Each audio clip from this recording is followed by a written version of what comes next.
Good morning students. DLED first year के subject पर्यावरण अध्ययन शिक्षण के अंतर्गत आज हम देखने वाले हैं कि पर्यावरण के अध्ययन की आवश्यकता क्यों है, पर्यावरण विषय के अध्ययन की क्यों आवश्यकता है। इस चीज़ पर आज हम चर्चा करने हैं, क्योंकि अब तक की जो विषय हमारी जो चर्चा थी वो हमारी मूल रूप से अगर देखा जाए तो हमने पर्यावरण क्या है, उसका किस तरह से उसका संरक्षण हो सकता है, उसके क्षेत्र क्या हैं, उसके उद्देश्य क्या हैं पर्यावरण अध्ययन के। अब तक हम लोगों ने इसके बारे में चर्चा की है, क्योंकि पर्यावरण की सबसे महत्वपूर्ण बात है कि पर्यावरण के संरक्षण एक सबसे बड़ा प्रश्न है कि हमारे पर्यावरण का संरक्षण किया जाना बहुत ज़रूरी है, क्योंकि पर्यावरण का प्रदूषण इतनी तीव्र गति से होता जा रहा है कि उससे मानव सभ्यता बहुत प्रभावित हो रही है। तो ऐसे में बहुत अनिवार्य हो जाता है कि हम पर्यावरण के प्रति लोगों में जागरूकता उत्पन्न करने के लिए, पर्यावरण से संबंधित ज्ञान प्रदान करने के लिए पर्यावरण अध्ययन जैसे विषय को विद्यालयों में छात्रों को पढ़ाया जाए, जिससे कि बालक उसके बारे में जानकारी हासिल करे। तो इसी दृष्टिकोण से कि पर्यावरण की आवश्यकता क्यों है, पर्यावरण अध्ययन के शिक्षण की, इसी चीज़ को हमें समझना है। तो इसकी आवश्यकता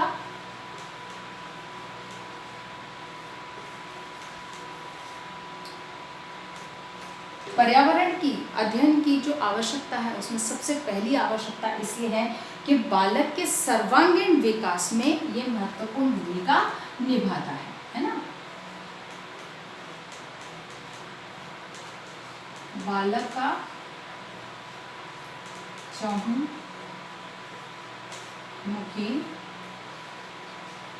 विकास, क्योंकि शिक्षा का मूल उद्देश्य क्या है, बालक का सर्वांगीण विकास है, चहुमुखी विकास।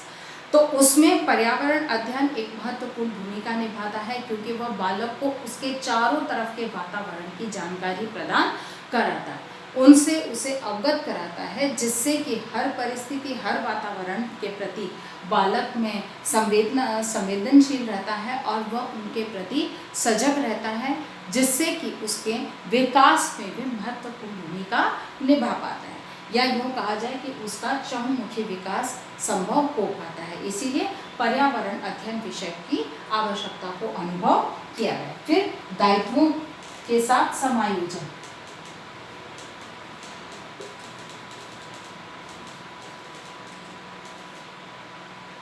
दायित्वों के साथ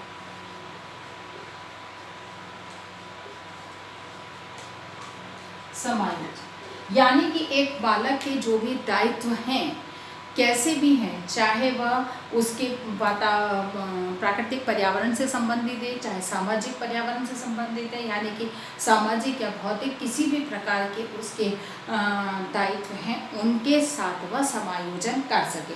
क्योंकि बालक कब उसको स्वीकार कर पाएगा, जब उनके साथ वो समायोजन कर पाए।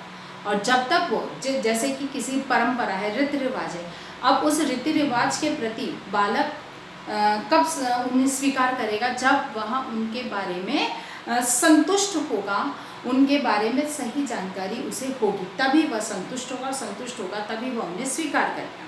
तो यानी कि उनके साथ वह समायोजन कर पाएगा, अन्यथा नहीं कर पाएगा। वही बात पर्यावरण के साथ आती है कि पर्यावरण के लिए अनिवार्य है कि बालक अपने वातावरण के साथ समायोजन कर सके, इसीलिए इसका अध्ययन की तो महत्वपूर्ण माना गया है, यह आवश्यकता है। फिर है नए समाज के साथ समायोजन।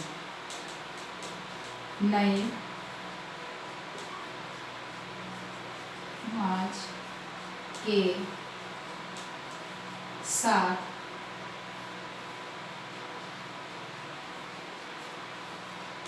समायोजन, ठीक है ना।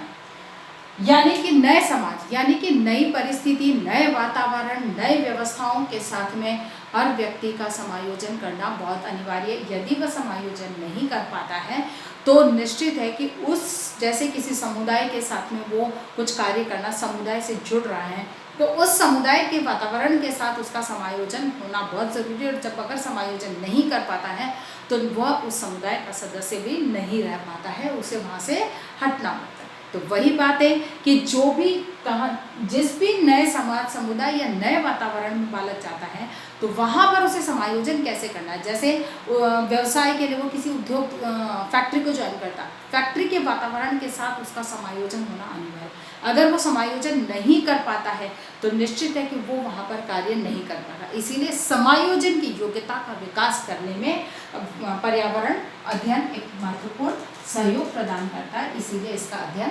आवश्यक। नेक्स्ट बात इसमें आती है नागरिकता के गुणों का विकास।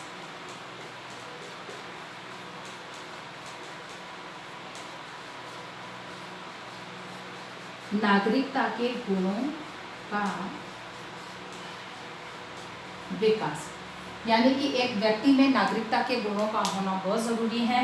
तो उनके गुणों के विकास के लिए, क्योंकि पर्यावरण अध्ययन के अंतर्गत संपूर्ण आसपास के वातावरण की जानकारी बालक को प्रदान की जाती है, उसमें नागरिकता के गुणों की जानकारी भी होती है, जिससे उनके गुणों का विकास करना सरल और आसान हो पाता है। अगली बात आती है अंतर्राष्ट्रीयता की भावना का विकास।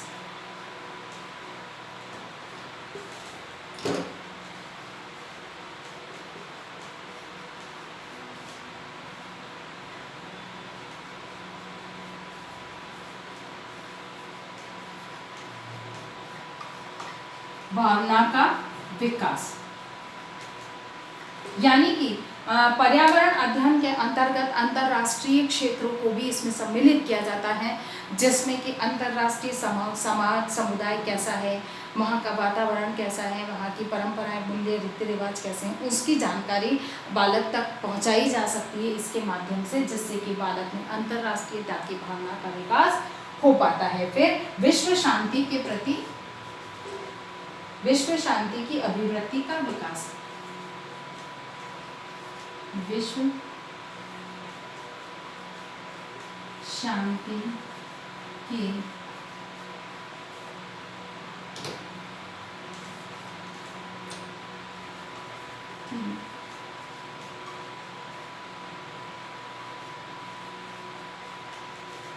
अभिवृत्ति का विकास यानी कि बालक की सोच या बालक की जो विचारधारा है वह विश्व शांति पर आधारित होनी चाहिए।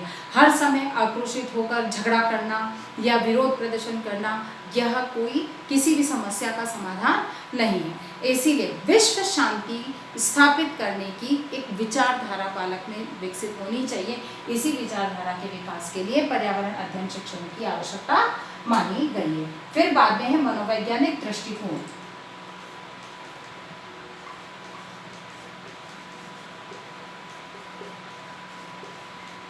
वैज्ञानिक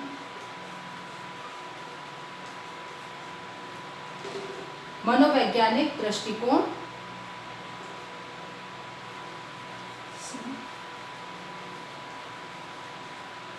यानी कि इसकी आवश्यकता मनोवैज्ञानिक दृष्टिकोण के लिए भी है, क्योंकि मनोवैज्ञानिक दृष्टिकोण का विकास होना भी बहुत ज़रूरी है, क्योंकि हर चीज़ को मनोवैज्ञानिक दृष्टिकोण से सोचना समझना तभी संभव है जब उसमें इस तरह की दृष्टिकोण होगा, और अगर इस तरह का दृष्टिकोण होगा तभी वह हर चीज़ के प्रति संवेदनशील बन पाएगा, अपनी संवेगों को नियंत्रित कर पाएगा और संवेदनशील बन पाएगा। उसके लिए अनिवार्य है कि मनोवैज्ञानिक दृष्टिकोण का विकास होना चाहिए। अगली बात है अन्य विषयों के ज्ञान में वृद्धि।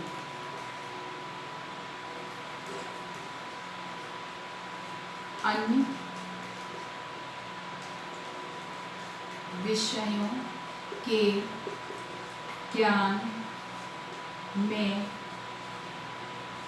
वृद्धि यानी कि अन्य विषयों का ज्ञान बालक को, क्योंकि इसके अंतर्गत सभी विषयों की जानकारी सम्मिलित होती है, क्योंकि संपूर्ण वातावरण से संबंधित इसके अंतर्गत जानकारी दी गई होती है। तो उसी लिए यहाँ पर ये अन्य विषयों के ज्ञान में वृद्धि करने में भी सहयोग करता है, इसीलिए इसकी आवश्यकता को देखा गया है। फिर वह व्यवहारिक ज्ञान के लिए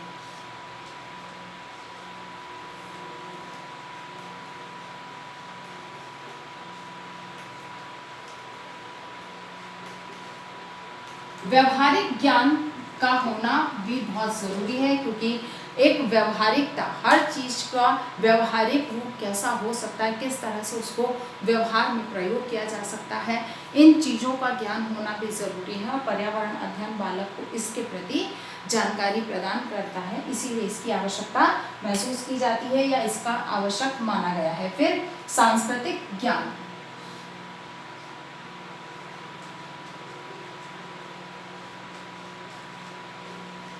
सांस्कृतिक ज्ञान, क्योंकि इसके अंतर्गत सभी क्षेत्रों का ज्ञान सम्मिलित होता है, इसीलिए सांस्कृतिक ज्ञान भी इसका एक पक्ष है, एक माध्यम है, इसीलिए इसे सांस्कृतिक ज्ञान के विकास के लिए भी इसे आवश्यक विषय माना गया है। और फिर नैतिक विकास,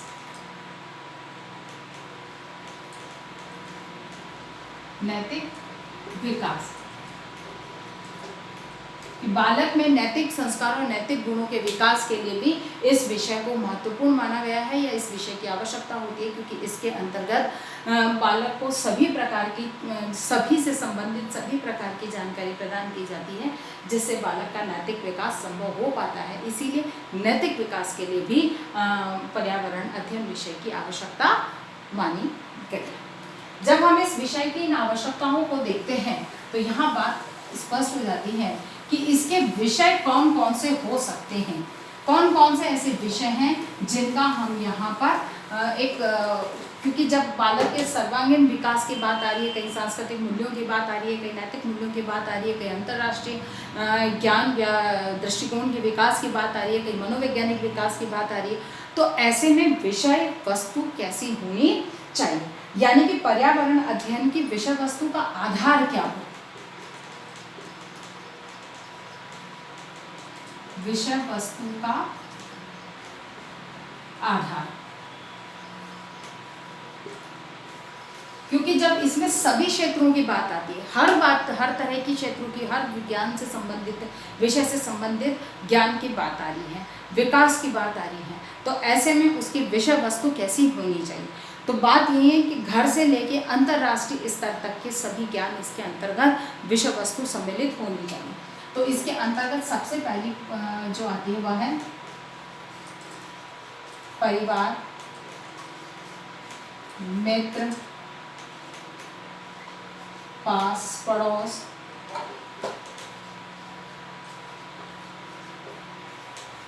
पड़ोस का वातावरण। सबसे पहला जो है विषय वस्तु वो सम्मिलित होती है, परिवार से प्रारंभ होती है, मित्र, समाज, पास पड़ोस, समुदाय आदि के संबंधित वातावरण, इनसे संबंधित और इनके वातावरण से संबंधित विषय वस्तु इसमें सम्मिलित होनी चाहिए। दूसरा है भोजन, जो कि सीधा सीधा मनुष्यों को प्रभावित करता है, इसीलिए इसकी जो अगली विषय वस्तु है वह भोजन है। अब भोजन में जैसे हर तरह का भोजन इसमें सम्मिलित होता है, तो फिर बाद में उसमें बात आती है कि भोजन जैसे गेहूं है, रोटी है, रोटी के लिए गेहूं की आवश्यकता है, गेहूं कैसे उगाया जाएगा, तो ये कृषि का विषय है, यानी कि वो भी इसके अंतर्गत सम्मिलित होता है, इसीलिए भोजन इसमें विषय रहेगा। दूसरा विषय है आवास,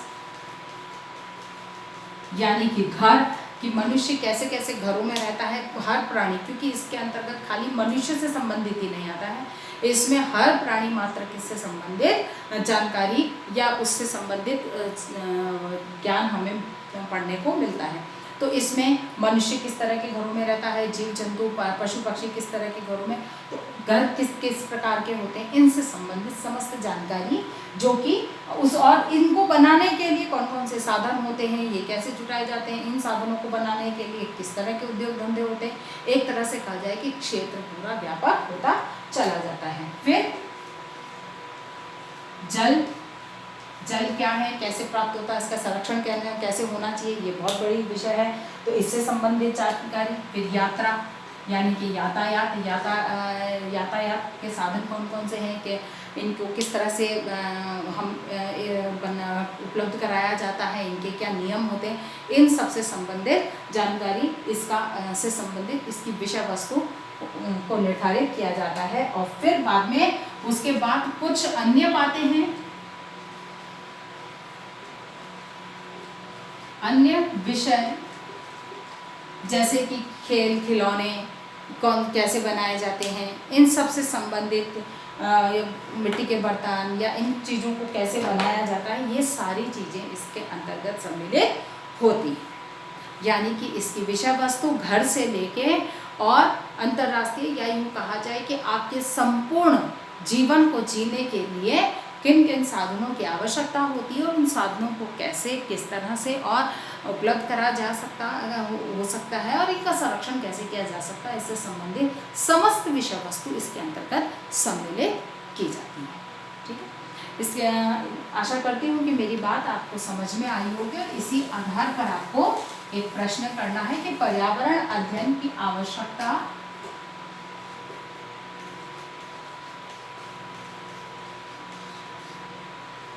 पर्यावरण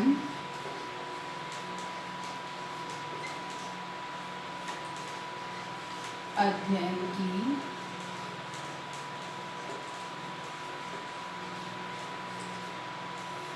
पर्यावरण अध्ययन की आवश्यकता को स्पष्ट करते हुए विषय वस्तु के क्षेत्रों या पक्षों को समझाइए। ठीक है, इसी प्रश्न के साथ में अपनी बात को समाप्त करने से पहले कोविड-19 के इस दौर में अपने आप को सुरक्षित रखें। बहुत अधिक आवश्यकता होने पर घर से बाहर निकलें। घर से बाहर निकलते हैं तो 3 बातों का ध्यान रखें। मुंह पर मास्क लगाएं, सोशल डिस्टेंसिंग का पालन करें और अपने हाथों को सैनिटाइज करते रहें। स्वस्थ रहें, सुरक्षित रहें। धन्यवाद।